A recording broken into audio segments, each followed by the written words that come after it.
Gregory Keene turns the next page of Dossier on Dumetrius.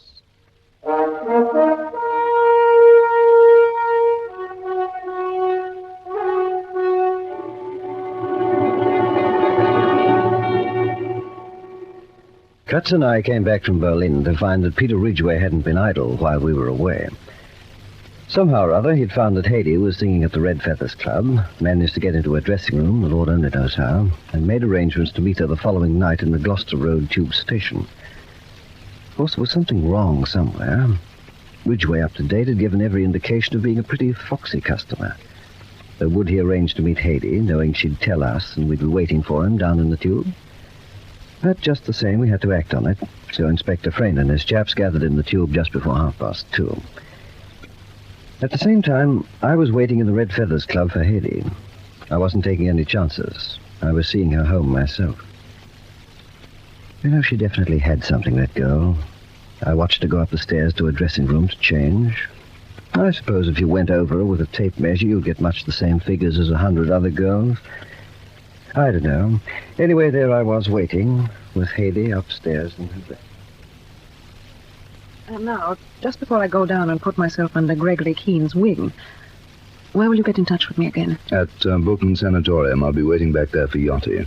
I won't be able to get there tonight. Keene will possibly want to come upstairs to the flat, so you'd better not ring me either. You'll hear from me in the morning. And as for Ridgway, you should be able to see how he fared from your morning paper.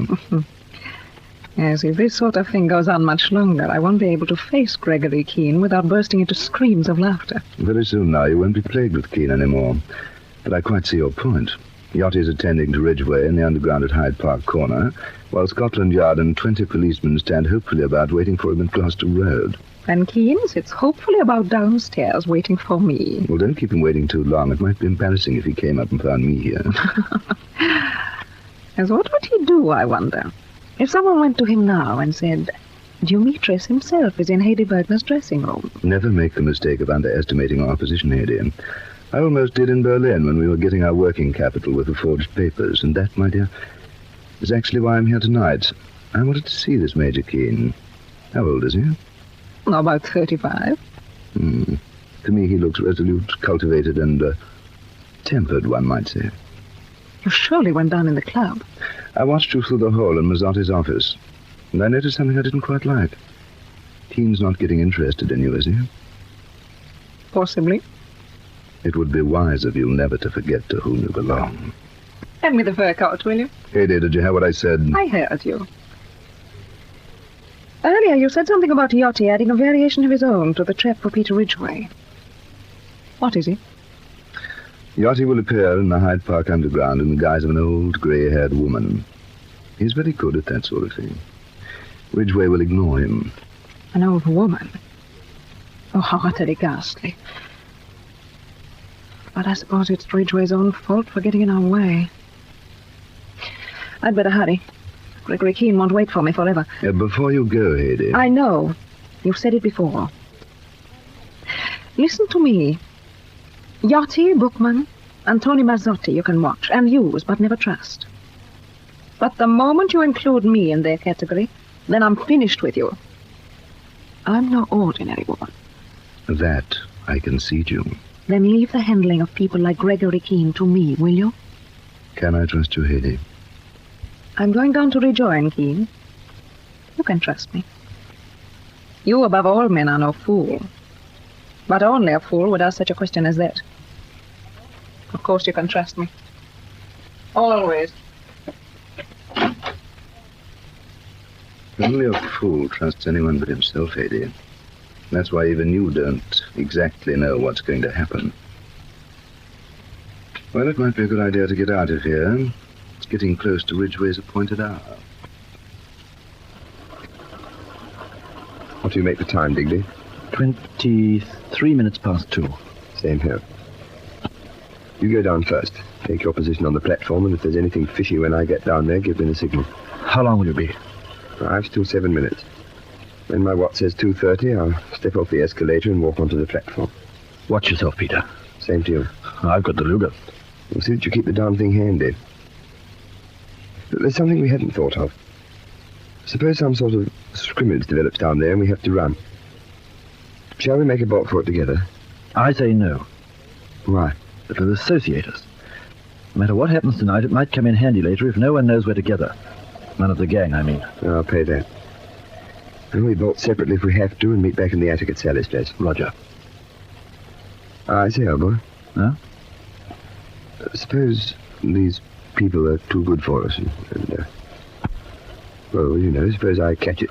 At least two of them will catch it, too. Yes, but that won't help Sally. Sally? Where the deuce did... Now, listen, Ridgway, you haven't gone overboard, for the love of Mike. Oh, don't be a fool.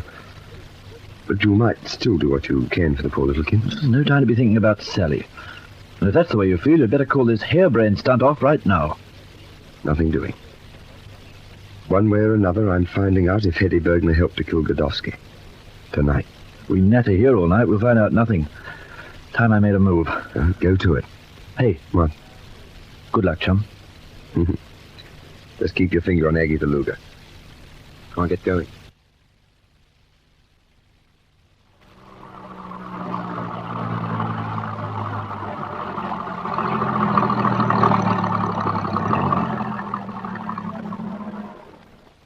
Well, here we are, Hedy.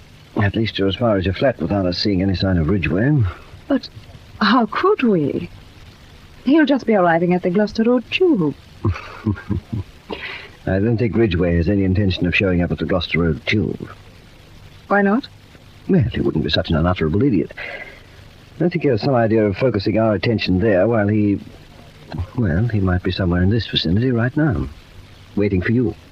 But if Ridgway wanted to get rid of me, why didn't he do something last night when we were alone in my dressing room? Only the chap himself can tell us that. You know, there's something about you, Major Keene. You always give the impression of knowing more than you say. Well, I wish I knew more about the relations between Ridgway, Digby Mitchell, and Dumetrius. You're sure Ridgway has something to do with Dumetrius? There was the American Godowski, wasn't there? And he was almost certainly killed because he'd taken a picture of Dumetrius at Templehof. Look, take me up to the flat now, will you? I don't know why, but I feel safer inside. Oh, let's just wait around for a few minutes. Cuts are somewhere handy, watching for Ridgway. When he shows up, we'll go inside together. Cuts too? Yes. You're rather well organized, aren't you, Major Keene? It pays to be. I have three names, you know. Gregory, George, and Ethelston. Take your pick. Ethelston's pretty, but I'll call you Keene. You look it. Tell me, Keene, to you, how do I look? Oh, just like someone I'd hate to see hurt. By Ridgway, or Dumetrius, or anyone else. I think you mean that. I do. In just a minute, I'll get my radio on. Oh, look at the time. It's 2:30 to the dot. Inspector Friend and his men are at Gloucester Road Tube. We're right here, and Tommy Cutts isn't far away. At the moment, I only want to know one thing. Where's Peter Ridgway? Yes, where is Ridgway?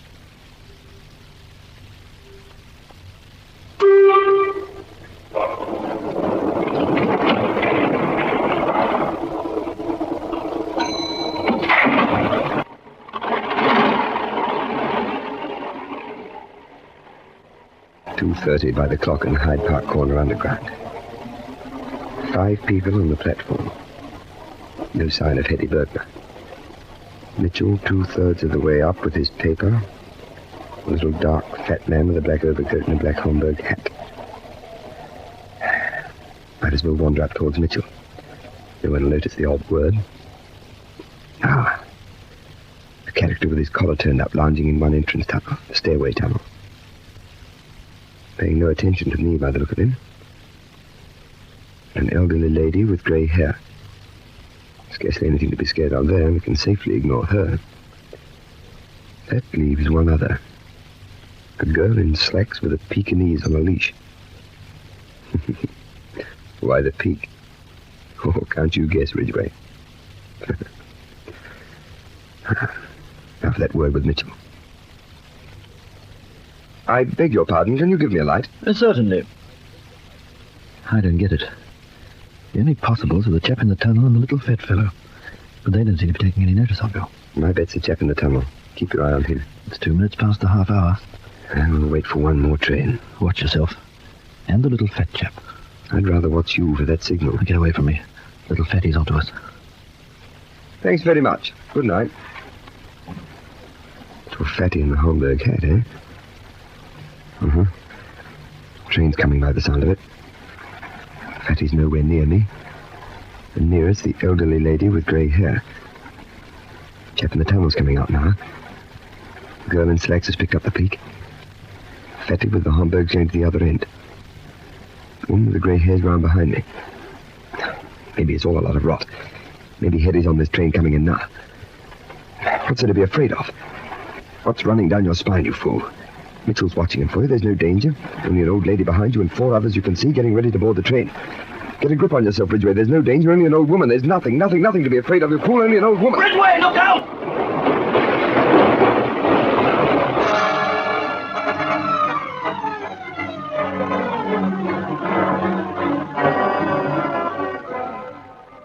10 minutes after the affair in the Hyde Park corner underground, I knew about it, and Cutts and I were heading for the scene. Dumetrius had found Ridgway before we had, and another little piece of the jigsaw clicked into place. Did they really think I was such a fool?